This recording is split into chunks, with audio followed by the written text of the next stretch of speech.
Hello, everyone, and welcome to the Sandra Day O'Connor Institute Constitution Series, Equality and Justice for All. My name is Steve Pinker. I'm Johnstone Family Professor in the Department of Psychology at Harvard University. And on behalf of the Justice O'Connor Institute, we're delighted to have you with us. Today, it's my pleasure and honor to introduce Jason Riley, who will speak about his biography of Thomas Sowell. I am involved with this not only because I know Jason, spoke to him when he was writing his biography, but I am a friend and a person deeply influenced by Tom Sowell.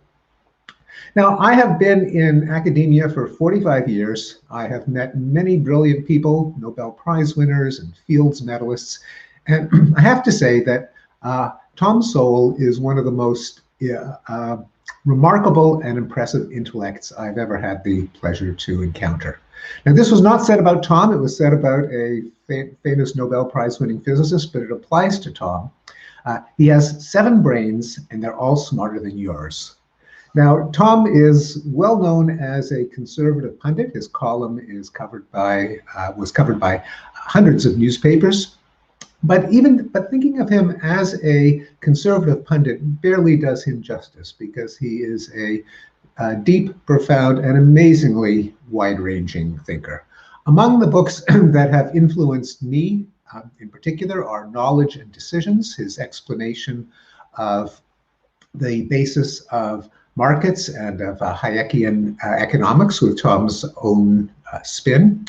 His book, Vision of the Anointed, which I would recommend to anyone trapped in a liberal or progressive filter bubble who is just at least curious as to why people on the right think what they do. This is the most lucid explanation and an eye-opener for me, having spent my life in the People's Republic of Cambridge.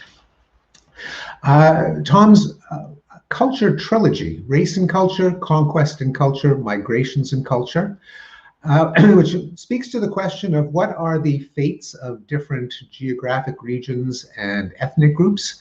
Many of you are familiar with the famous book by Jared Diamond, Guns, Germs, and Steel, winner of a Pulitzer Prize and a National Medal of Science. Few people realize that a lot of Jared's ideas, taking nothing away from my friend Jared Diamond, were anticipated by Tom Sowell, who explained them completely independently and before Diamond in his Culture trilogy. His essay, Are Jews Generic? Now, I am Jewish. I have taught Jewish subjects. I'm immersed in Jewish history and culture. I have to say that Tom's essay, Are Jews Generic, captures what is distinctive about Jews and offers the best possible explanation of anti-Semitism that I have ever read. A conflict of visions, explaining the intellectual core behind right-wing and left-wing ideologies. Have you ever wondered why, if you know someone's position on abortion, you could probably predict their opinion on gun rights, on criminal punishment, on foreign policy, but what do these ideas have to do with each other? Shocking art, for that matter. What is the common denominator behind left-wing and right-wing ideologies? In a fantastically erudite and deep book, Tom explains these in terms of contrasting visions of human nature. And as a guy who studies human nature for a living, this was a revelation and played a major role in my own book, The Blank Slate. And none of this has anything to do with the subject that led me to meet Tom in the first place, which is that Tom wrote a book in my field, psycholinguistics. He wrote 2 books on late talking children, inspired by the experience of his own son, who was a highly intelligent late talker, like Albert Einstein and Richard Feynman and many other people through history. That is what connected me to Tom. We found that we had many other interests, including photography, and we've gone on a number of photo safaris together. For someone as remarkable as an intellect as Tom, it also comes as a bit of a revelation that he has a remarkable life history. The task of writing a biography of Thomas Sowell is truly formidable, and it would take a equally impressive person to take it on successfully. But we are fortunate that that has happened, because another formidable thinker and writer, our guest this afternoon, Jason Riley, has written a marvelous new biography and produced a documentary on the life of Tom Sowell. Jason is a senior fellow at the Manhattan Institute and a columnist for the Wall Street Journal, where he's published opinion pieces for more than 20 years on the topics of politics, economics, education, immigration, social inequality, and race. He's also a frequent public speaker and provides commentary for television and radio news outlets. Born in Buffalo, New York, Jason earned a bachelor's degree in English from the State University of New York at Buffalo. Earlier in his career, he wrote for USA Today and the Buffalo News. After joining the Wall Street Journal in 1994, he was named a senior editorial page writer in 2000 and a member of the editorial board in 2005. Jason joined the Manhattan Institute, a public policy think tank focused on urban issues, in 2015. He's written several books, including the one with a delightfully subversive title, Please Stop Helping Us, which is about government efforts to help the Black underclass. His most recent book, the topic of today's event, Maverick, is a biography of none other than Thomas Sowell, published just last month, May 2021.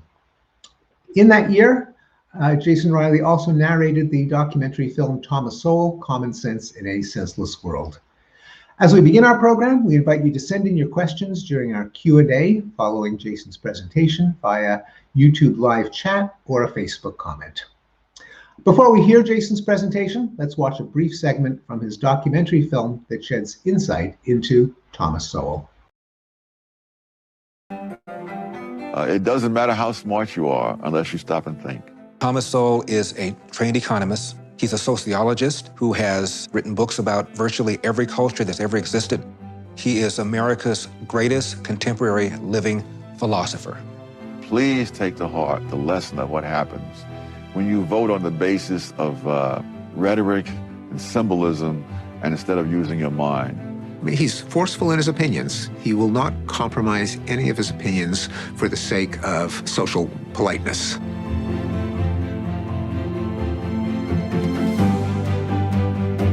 I haven't been able to find a single country in the world where the policies that are being advocated for blacks in the United States have lifted any people out of poverty.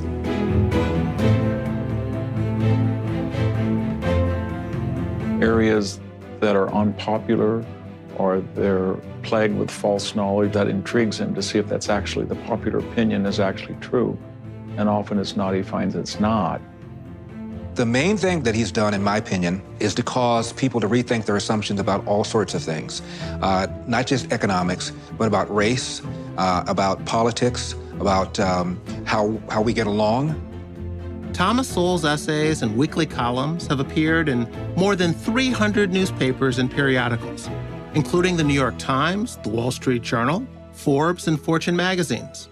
Oftentimes, they created a backlash. The television and the print media, they've wised up. They're just ignoring what he's written because there's no way that they can argue with Tom Sowell. Most of the foolish things that are said on these programs were said 20 and 30 and 40 years ago and refuted 20 and 30 and 40 years ago. By you, quite often. Anywhere Thomas Sowell is, he's the smartest person in the room. Does he care about how he feels about things, how he wants the world to be, or how is the world as it is? You were a Marxist at one time in your life. What was your wake up to what was wrong with that line of thinking? Facts. You're about to meet one of the greatest minds of the past half-century.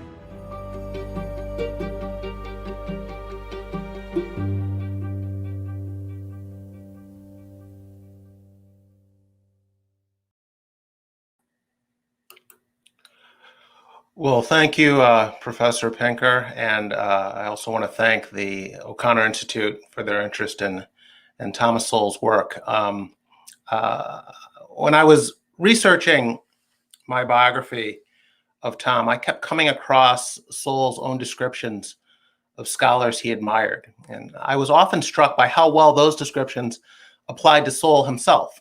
So, for example, after the Nobel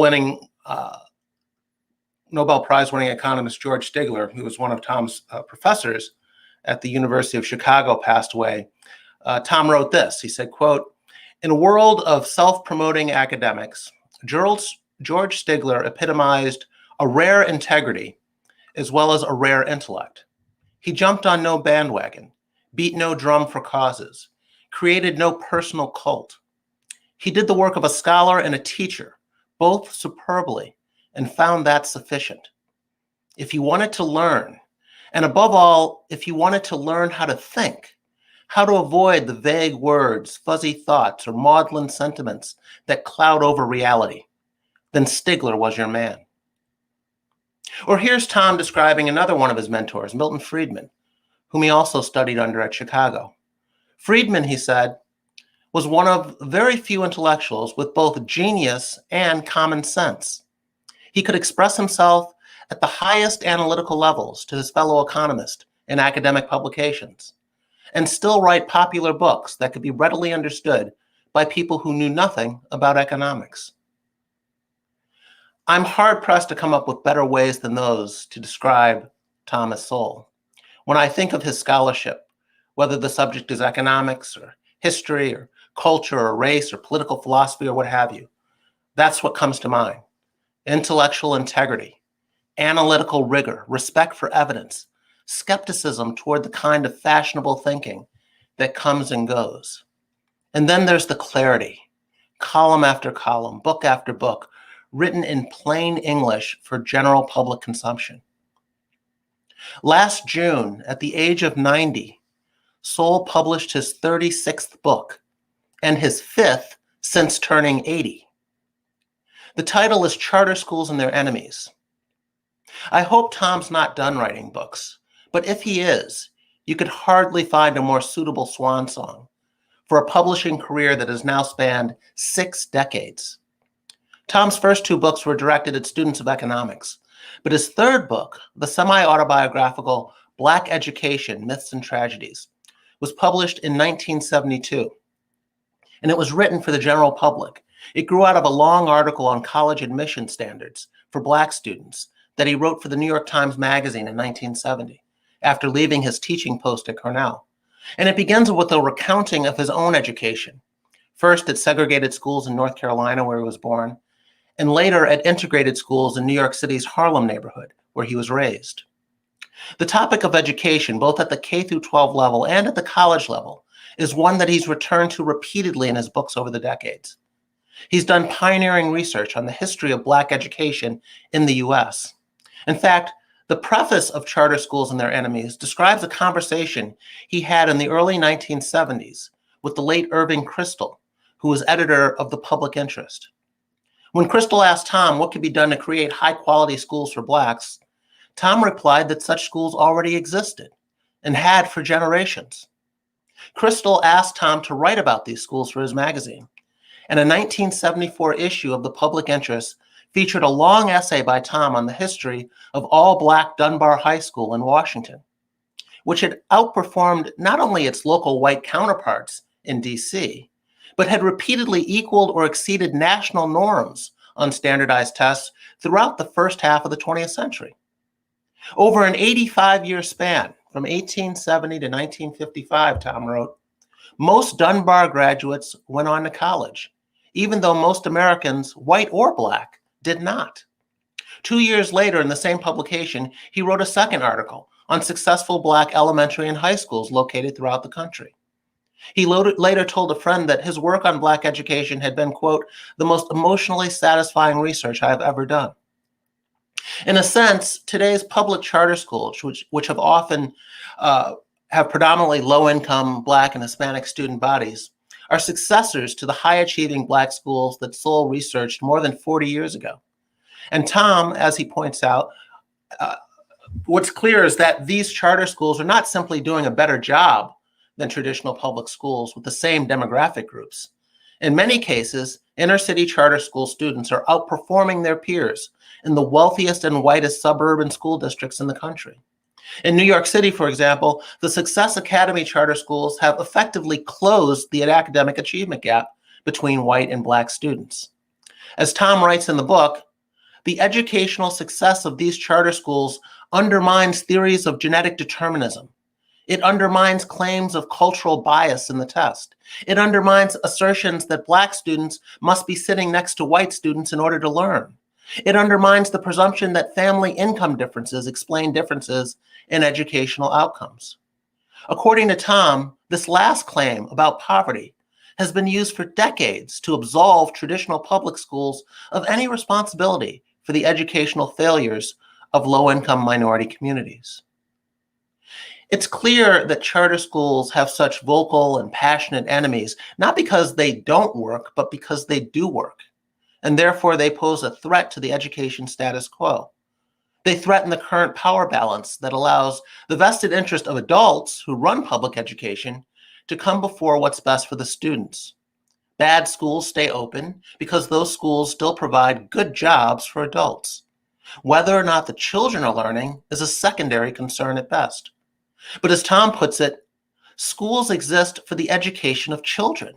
Schools do not exist to provide ironclad jobs for teachers. They do not exist to provide billions of dollars in union dues for teachers' unions, or to provide monopolies for educational bureaucracies. And they certainly don't exist to provide a captive audience for indoctrinators. In recent years, charter school skeptics have made headway. Limits have been placed on how many can open and where they can be located. Bill Clinton and Barack Obama both supported charter schools, but Democrats and progressives have moved sharply to the left on education lately, and the rhetoric coming out of the Biden administration is far more skeptical of charters, all of which makes Sowell's book as timely as anything he's ever written. One of the reasons I wanted to write this book is because so much of Tom's scholarship, not just on education, remains relevant to our public policy debates today. We're still talking about economic inequality, affirmative action, social justice, critical race theory, slavery reparations, the efficacy of minimum wage laws, the pros and cons of immigration, and on and on. Tom's writings have addressed all of these topics. Frankly, I find it depressing, even outrageous, that so many people today who know names like Ta-Nehisi Coates and Ibram Kendi and Nicole Hannah-Jones and Cornel West, but not Thomas Sowell. Sowell's scholarship runs circles around those individuals, maybe around all of them put together. But it's not just the volume of his writings that surpasses them. It's also the range and the depth and the rigor of his analysis, which they don't come close to matching. He anticipated many of their arguments decades ago and refuted them decades ago, in some cases before the people making them today were even born. To the extent that Sowell is known, it's mostly for his writings on racial controversies. But most of his books are not on racial themes. And Sowell would have distinguished himself as a first-rate scholar even if he'd never written a single word about race and ethnicity. Another reason I wanted to write this book was to showcase his writings in these other areas. Tom is an economist by training, specializing in the history of economic thought and ideas. But he's also a historian, a sociologist, a political philosopher, and a social theorist. One person described him as one of our great intellectual trespassers, someone unafraid to go wherever his talent takes him. Earlier this year, Sowell was awarded something called the Hayek Prize. It's named after the influential Austrian economist and political philosopher Friedrich Hayek. Because of the pandemic, Sowell couldn't travel, and I was asked to accept the award on his behalf. In my remarks, I said one of the nice things about Thomas Sowell receiving this year's Hayek Award is that we know with a pretty high degree of certainty that Hayek himself would have approved of the choice. In fact, Hayek might have said, "What took so long?" Sowell was not only a student of Hayek's work, but also an actual student of Professor Hayek in the early 1960s at the University of Chicago. Sowell wrote a paper about the French economist Jean-Baptiste Say for Hayek's class on the history of ideas. The paper received very high praise from Hayek and was later published in an academic journal. and Hayek would later publicly praise Sowell's 1980 book on social theory, knowledge and decisions, in the most flattering terms imaginable. Hayek wrote a review of the book in Reason magazine, and my favorite part is the beginning of the review, where Hayek describes how when he first received a copy, he put it aside because he was too busy with his own research to read it. Later, when he finally did get around to reading it, Hayek says he regretted having put it aside because he said he would have made much faster progress on his own research had he stopped and read Tom's book first. Later in the review, Hayek called the book an original achievement that broadened the application of Hayek's own scholarship and, quote, effectively carried the approach into new fields that I never considered, unquote. Keep in mind that Friedrich Hayek was already Friedrich Hayek when he said that. He'd already written The Road to Serfdom. He'd already won his Nobel Prize and already was considered one of the greatest economists of the 20th century. My point is that even if Sowell had never written a single word about racial preferences, his body of work in other areas would be worthy of our attention. But let me close this out the way I started, by quoting something that Tom wrote about Hayek. In 1994, on the 50th anniversary of Hayek's Road to Serfdom, Sowell wrote a long appreciation of the book for Forbes magazine. And here's what he said about the author. Hayek's analysis, he wrote, whether in The Road to Serfdom or in his books on law, economics, or political philosophy, begins with the inherent constraints of human life and with the necessary implications of those constraints as particular policies are put into place. The issue is not what anyone intends. The issue is what consequences are in fact likely to follow. At a minimum, we must make our choices among the alternatives actually available. And when we choose something impossible to achieve, the disappointments and dangers that follow are not accidental. Socialism, comprehensive economic planning, and social justice were to Hayek all impossible dreams, unquote. Once again, that sounds very much like a summary of the scholarship of Thomas Sowell, and I couldn't have said it any better. Thank you, and I'll turn things back over to Professor Pinker. Thanks, Jason. And as I mentioned, writing a biography or discussing the life and work of Tom Sowell is an intimidating assignment, and you have more than met the challenge. It's a fabulous book and a fabulous documentary. But the way that both of us have spoken about him makes him sound like this fearsome, intimidating, maybe even gruff intellect. I don't know how much you had a chance to socialize or chat with Tom, but before we turn it over to Q&A, do you want to just offer any words on Tom as a person? I'd be happy to as well, but I thought I'd begin with you. Sure. He is intellectually intimidating to someone like me. I mean, I'm not a scholar. I'm not an intellectual. I'm a journalist. And having read his books over the years, when I did finally get a chance to meet him, which would have been in the mid 1990s, when I was on the editorial page of the Wall Street Journal, and Tom would come through New York on book tours and meet with various newspaper editorial boards. I finally got a chance to meet him. And then I went out to Hoover at Stanford University in the mid-2000s and did a profile of him for the paper. And we got to know each other a little better and struck up an acquaintance that has endured. But as someone who was familiar with his work, he was quite an intellectually intimidating figure. He quickly put me at ease. He's got a great sense of humor. He's very self-deprecating. But he's accessible.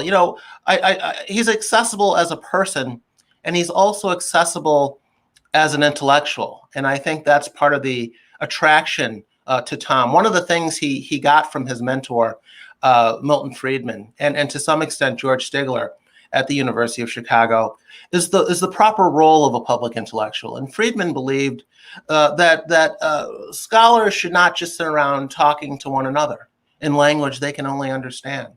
They should be out there explaining their discipline to the general public in ways that people not deep steeped in these disciplines can understand. That's something Friedman did after he left teaching by making, programs like Free to Choose, by lecturing to students and young people about economics, writing a magazine column, and so forth. And it's certainly something that Sowell has taken to heart in book after book, written in plain English, in a way that the ordinary person can understand. I often joke that after he retired his column in 2016, many people had lost the best college professor they ever had, even if they never went to college, because Tom had sort of continued to teach through that column over the years and through many of the books that he's written. Yeah, I as someone who knows Tom, I couldn't agree more. And I have to add, and I'm sure you'll agree, that Tom is jolly. Even though he is an intimidating intellect, he is personable. He laughs a lot. There's a lot of gaiety when you get together with Tom. And I'll have to add that he is a kind of a photo geek, an equipment nerd. Like guys everywhere, he confesses about how he's going to perhaps hide from his wife a purchase of some expensive piece of camera equipment that indulges his love of gadgets, but it can't be justified on grounds of economic rationality. Yeah. And just a delightful and truly remarkable person. I'll ask you one question before we'll see if there are questions from the audience. But Tom, in addition to his scholarship, his empirical analyses, of course, he is identified on the political right. He'd be the first to agree. But as someone myself, I don't identify as being on the political right, but I find him consistently deep, insightful, and fascinating. Yeah. To what extent, for those people watching, if there are any, who would not identify themselves as conservatives or Republicans, what would you say that Tom had to offer? And of course, it's appropriate that that this is sponsored by the Sandra Day O'Connor Institute, a wonderful example of someone who also identified on the right, but treated intellectual issues in a nonpartisan, analytic fashion. Yeah, I think, and you touched on this in your remarks earlier. If you want to get inside Tom's head, to understand where he's coming from on almost anything he's writing about, whether it's on race or economics or intellectual history and sociology, what have you.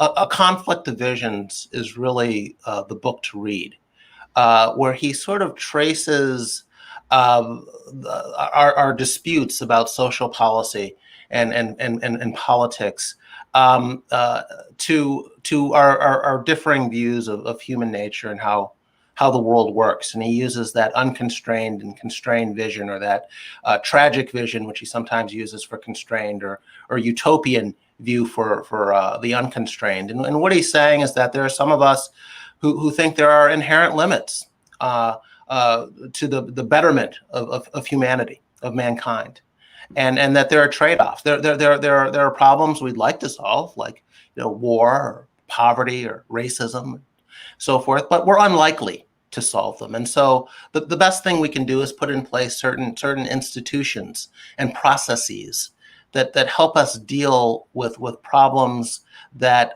we're probably never going to eliminate entirely. And he contrasts that view with a more unconstrained or utopian view that says, no, we can not only manage these problems, we can in fact solve them through reason and willpower, and there are no trade-offs involved. And as you were saying, depending on which side you come down on, and this is not a straightforward Democrat versus Republican view, or liberal versus conservative view, or anything like that. He allows for a lot of overlap here. But he says that, broadly speaking, these are the two contrasting visions. And depending on which vision you hold, we can find out a lot about what you think on any number of policy issues. And I think if you really want to understand Sowell, it's his favorite of all the books that he's written. He's very proud of it, and I think it's one of his writings that will endure. If I could quickly ask you, Professor. One of the reasons I wanted to reach out to you when I was researching the book is because you are someone who had come to Sowell not through his writings about racial controversies, but on his writings about human nature and political philosophy and intellectual history and ideas and so forth. And you had insights to his writings on those topics that I wanted to hear, because I wanted to explore them in the book. And one of the more interesting observations you made, which maybe you could expand on a little bit, is that you think that Sowell's writings on racial controversies have taken away from his scholarship in other areas. That, in other words, that Sowell might be better appreciated for his writings on economic history and social theory and so forth, but for the fact that he has decided to engage on a lot of these controversial topics, and therefore has been sort of, well, today's parlance would be he's been canceled. He's been run out of certain intellectual circles, the people that largely control the media, the people who control these intellectual circles that hand out prizes and awards and so forth, control academia and so forth, have canceled Tom, and he's refused to play footsie with them, and that has cost him in terms of prestige and notoriety over the decades. Did I read you right when you is that your view? Yeah, actually, a number of the things that you've mentioned ring true to me and are important parts of my appreciation of Tom. One of them is, as you said at the beginning, his book Conflict of Visions. I'm glad to hear that he told you that it was his favorite book, because it really truly is a brilliant book. And one of the reasons that it was so influential to me is that, as someone who studies human nature, it identifies the contrast between right-wing and left-wing ideologies in conflicting visions of human nature, namely whether we are all born with certain inherent flaws, limitations of our wisdom and virtue, and that our social arrangements ought to be designed to compensate for them, or whether we are, in a sense, blank slates, and people could be reprogrammed by culture and parenting and media to be as wise and as good as we would desire. A profound observation, and one that makes sense of all of the puzzles as to why people on the left believe what people on the left believe, and vice versa. Although, and let me mention one thing before posing a question to you. I think it is true that long before cancel culture, Tom was shockingly ignored. He was not demonized. He was not punished in the way that today's victims of cancel culture are. And I think he's just too prominent, too big to be vulnerable to that.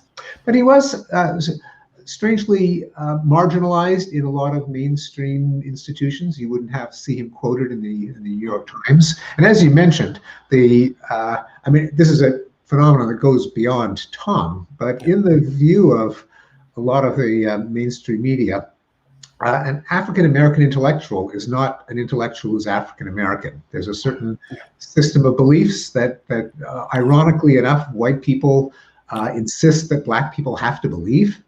And some of the names that you mentioned, who are, as you noted, intellectual mediocrities compared to Tom, who's a giant, get outsized attention. And Tom, and again, to emphasize one of your points, it would be a mistake just to ask Tom's opinion on issues relating to race. He has written on just too many fascinating topics having nothing to do with race. Right. And it's an injustice to pigeonhole him in that way, even though what he does write about race is itself always valuable and fascinating. Now, Tom, I think, we shouldn't let this devolve into idolatry or hero worship. And sometimes Tom, in my view, has, I think, embraced some positions on the right that he didn't have to. He was he wrote some op-eds in favor of the invasion of Iraq that I wonder if he's had second thoughts on. And here's my question to you, which is, as we all know, American conservatism has gone in the last 4.5 years has gone in some very strange directions. And what sometimes compromises Tom's brilliant analysis of the intellectual core of conservative and liberal ideologies is what's happened with authoritarian populism and Donald Trump, where the coherent visions that Tom contrasted no longer as neatly characterize left versus right, at least not since the Trump years. Examples being immigration, free trade, attitudes towards authoritarian dictatorships like Russia. All of a sudden, our view as to what's on the right and what's on the left had kind of been scrambled. And indeed, public opinion polls showed during the 2016 to 2020 years that all of a sudden, it wasn't people on the left who were sympathetic to Russia and right who were opposed or sympathetic to liberal immigration or free trade. A lot of these positions had flipped, which it leads to the conclusion that as brilliant as Tom's analyses of a conflict of visions are, some of our political divides may not even have intellectual cores, but might be just raw tribalism. What color jersey are you wearing? Yeah. I'm curious, first of all, just to get your reaction to that, and also I have not spoken to Tom in a couple of years as he's gotten older. He doesn't engage in as many public and social interactions. Do we know what Tom thought about Donald Trump? I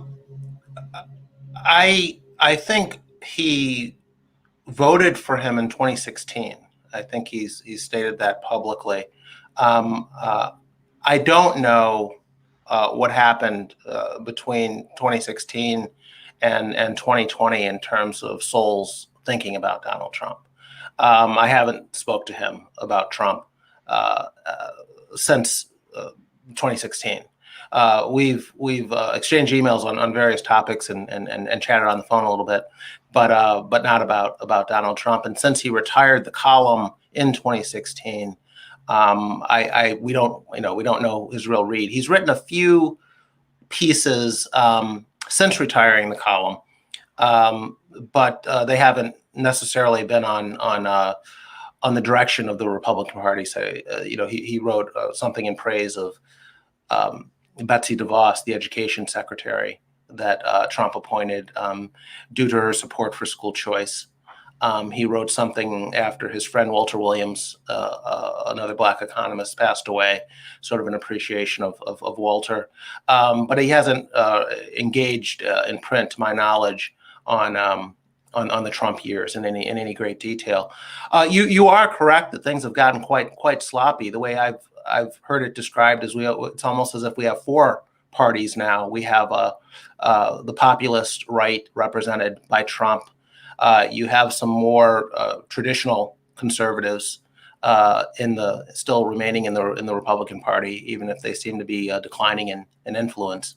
And then on the left, you have this sort of what they call the woke folks, and who I don't think have much appreciation for left of center individuals like you, I think at one point the Alexandria Ocasio-Cortez said to some centrist Democrat, in another country under another system, we wouldn't even be in the same party, and she's probably right about that. So yes, it has gotten complicated. I don't know how it will hash out. But yes, it's not as neat as it used to be, or it's messier than it used to be.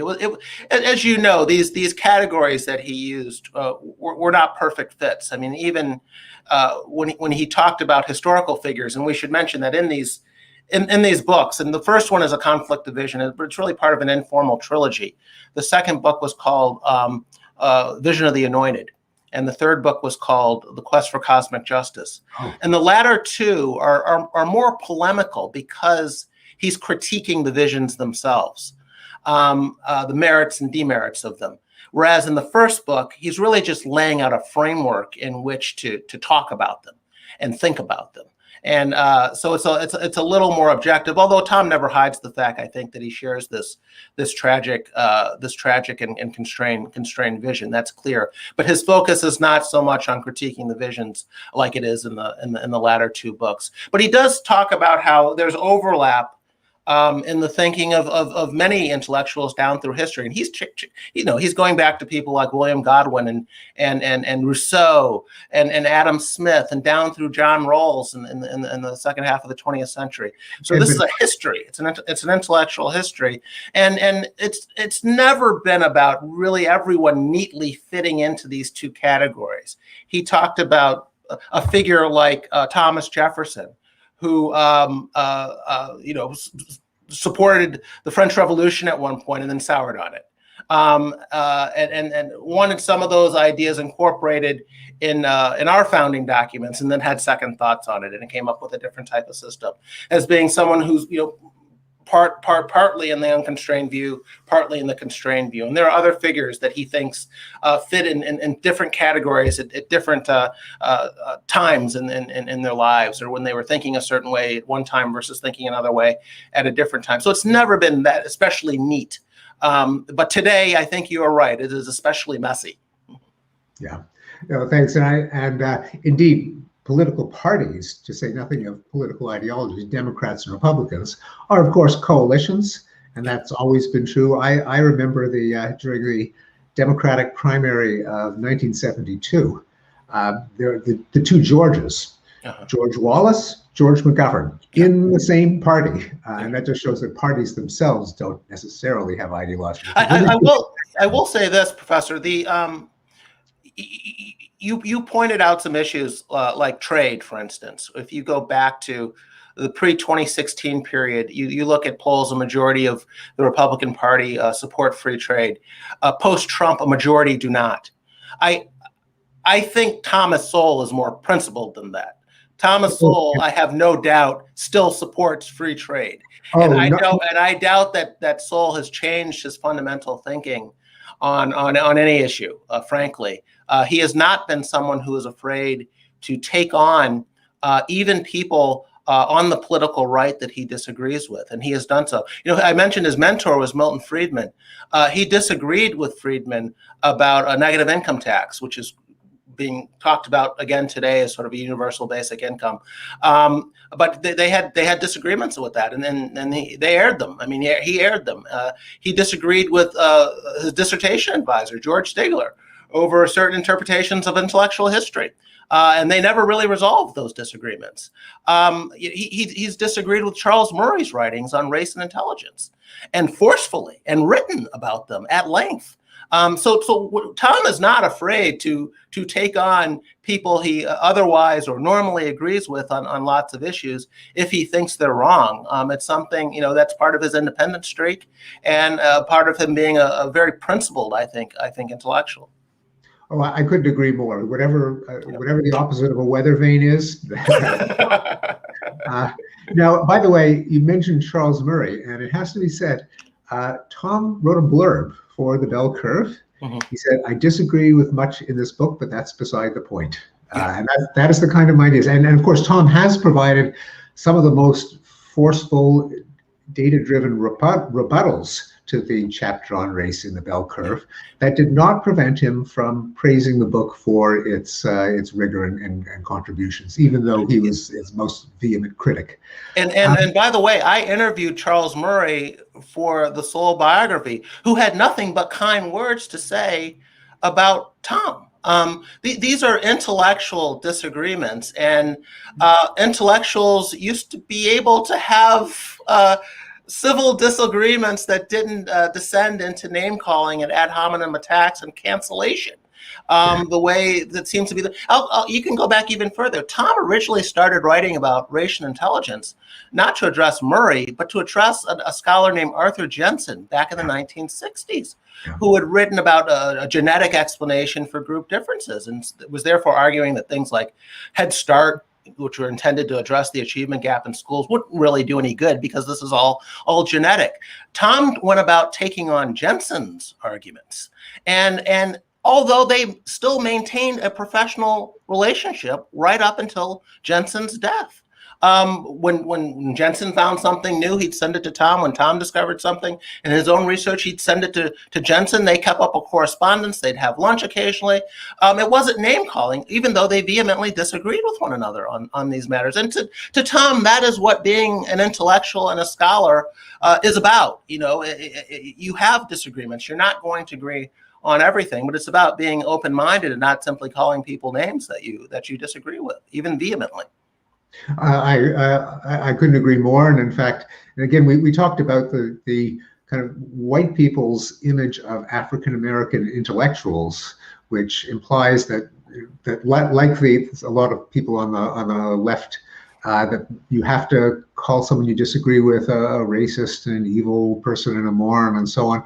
Tom has been exemplary in treating intellectual issues as intellectual issues, and there are other intellectuals who are African American who also take that attitude. My colleague Orlando Patterson, my other colleague Henry Louis Gates, the economist Glenn Lowry have all been adamant that the kinds of arguments in the bell curve ought to be refuted, can be refuted, but in a spirit of intellectual disagreement rather than name calling. Yeah. So it's really a kind of a calumny on a strange form of racism. But it's more than that. And this I think is an important point to make. When Tom started doing his research to address Jensen's claims, there were a number of Black scholars who asked him to stop. They said, don't do this. And Tom told me he thinks that it was because they were afraid of what he might find. Yeah. And that would give aid and comfort to racist people out there. And they didn't want that to happen. And Tom said, I don't know what I'm going to find. I think Jensen's wrong. That's my gut. But I'm going to go look at the data and I'm going to study this and we're going to find out. And what am I afraid of? If we want to help the Black underclass, if we want to help underprivileged people, we need to know where they are, because they can only get where they want to go from where they are, not where we hope they are or want to pretend they are. And so the attacks on Murray are extended into, for many people, attacks on testing altogether. And we see these debates continue today with SATs, colleges deciding not to use them because of the disparate results that we get in terms of group differences and outcomes and so forth, as if eliminating the test will eliminate the gap. Professor, we know that's not going to happen. It's only going to obscure where these folks are that we want to help. And Tom said, we can't be afraid of the truth. If you want to help people, you need to tell them, you tell them what they need to hear. When you want to help yourself, you tell them what they want to hear. And Tom is about telling people what they need to hear because he wants to help them. And he's also about putting truth above popularity. It's odd that something so simple could distinguish you as a scholar or an intellectual today, but it does. There are a lot of people who don't want to follow the facts where they lead in certain areas, or publicize results that are unpopular or politically incorrect. That is not something that concerns Thomas Sowell. Indeed, and I had a very similar conversation with him to the one that you just mentioned. And I have to, amazingly, even though I listed all of these brilliant and independent intellectual contributions that Tom made in his books, I forgot one that you just reminded me of, namely The Quest for Cosmic Justice. An amazing little book which distinguished, which noted that many of the issues of justice that people say they want to rectify really are questions of cosmic justice that no human has the power to undo, and which can lead to dangerous consequences if we try, and that we ought, what he contrasted it with was human justice, that which we fallible, mortal, imperfect humans are capable in practice of adjudicating and rectifying. Yet another original intellectual contribution. It was a revelation to me. Yeah, and I forgot to mention it among his. No, but it's something that it's part of that unconstrained vision. Can you do it? And that redounds to debates we're having today. I can think, these debates over critical race theory or debates over slavery reparations. Is guilt inheritable? And what is the limiting principle here? If it is, slavery is an institution that has existed for thousands of years all over the world. What is the limiting principle if we're going to say descendants of slaveholders, descendants of slaves? Where does this end? So that's the push for slavery reparations. I think Tom would describe as a push for cosmic justice. Is it doable? Is it doable? Regardless of whether it's desirable. Yeah. Now I'm having so much fun talking to you that I have forgotten about the long list of questions that have been scrolling on the comment section on our platform. But maybe before we wrap up, I will allow a couple other people to pose their questions. There's one or a series of questions from Ishan Parisher, and I'll read. Going to the issue of charter schools, their successes are very clear, but not every student in the country has the ability to attend them, even with removing many of the caps and regulations. So my question is, what reforms would you suggest to the public education system to make them more like charter schools? Jason?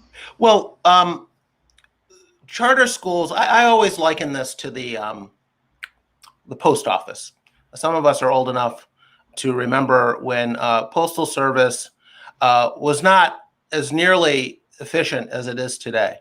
And the reason it improved is not because U.S. Postal Service said, we're just going to buckle down and get our act together because people are upset. It improved, Professor, because of UPS and Federal Express. Yeah. It was outside pressure that forced the system to improve. Public schools, similarly, are not going to just decide on their own to self-correct. They have a monopoly. They have a guaranteed base of customers. People are assigned to them. They have to attend. There are compulsory attendance laws in this country. They have no incentive to do anything differently than they are doing now. The only way they will have an incentive to do that is if there is more competition for these kids in the form of charters, in the form of vouchers and tax credit programs, or even more homeschooling, perhaps, in the wake of COVID. So it's about increasing the amount of competition that these schools face. That is what will increase, I think, move the system to improve. CA asks, what advice would you give to a college student who supports Thomas Sowell on a very liberal campus?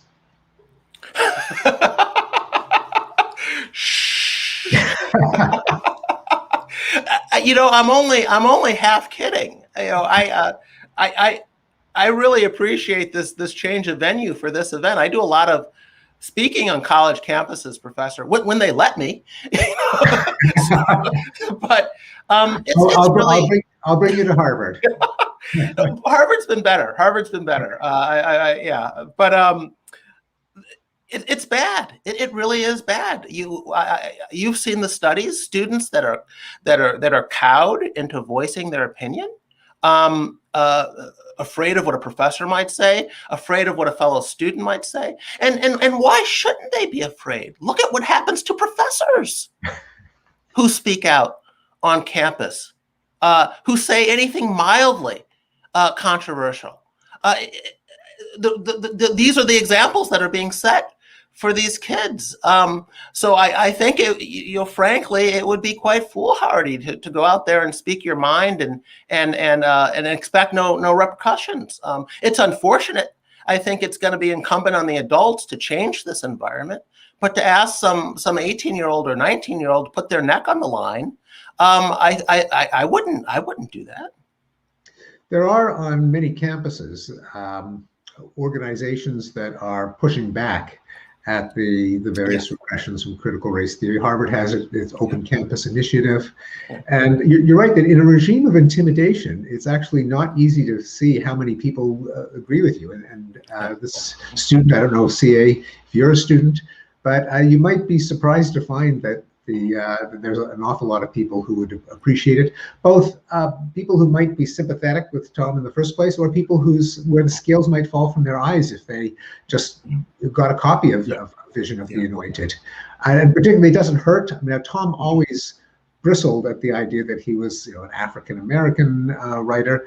And he once mentioned to me that his books, even if they're not on race, they're often filed in the bookstore under race. Yeah. Kind of, again, another kind of real racism that many people don't acknowledge. Yeah. But nonetheless, it's a card that you could play, just sheer tactics. Yeah. Let me mention a couple of others. Thomas Sowell this is from North and Bound. Thomas Sowell lived through the 1960s civil rights movement. How did it influence his thinking? And I'll mention that something that I read in one of Tom's writings, that he lived through the Jim Crow South. I mean, that was his upbringing, and he tells a story about when he was in the Marines, and the bus was taking him from one place to another, and they stopped at a gas station that had segregated washrooms. He's well aware of segregation. The one for, as they put it in those days, colored people was out of order, and the bus was going to leave. What was he going to do? And in typical Tom fashion, he said, I decided that I would make it someone else's problem. And he used the bathroom. But he lived through Jim Crow. He lived through the civil rights movement. Jason, can you say anything about how he, if or how that affected him, and what his role was as that all happened, that revolution? Well, Tom was a supporter of the civil rights movement initially. I mean, he supported the Brown versus Board of Education decision. He thought it was the right decision. He quibbled with some of the reasoning used by the justices, but he thought that they reached the right decision. He supported the 1964 Civil Rights Act, the 1965 Voting Rights Act, but Tom was not convinced that these accomplishments were going to address racial inequality in this country. That these alone, Tom thought that those advancements were going to come from within blacks, from within the black culture, through the development of human capital. That's what he thought was needed to address those things. But he thought that these laws made the country more just for everyone, and he supported them. Where he decided to eventually break with the civil rights movement, or the leadership, I should say, is in the late 60s. The sort of post-King era, when there was a movement away from securing equal opportunity to securing special preferences for blacks. Tom was opposed to this, and so he broke ranks with their thinking. The other problem he had with the direction of the movement was its renewed. There was an emphasis in the post-1965 period on political integration. Integrating political institutions, electing more black officials as a means for addressing economic inequality and racial inequality. Tom thought this was a lot of barking up the wrong tree. His study of how other groups, racial and ethnic minority groups, had advanced from poverty to prosperity, argued that this was not the course to take. Yet the Black Civil Rights Movement went all in the post-65 period on electing more black mayors and governors and so forth, right up to, of course, a twice elected black president, as a means of addressing the inequality that existed. And Tom disputed that as well. So he broke with them over racial preferences.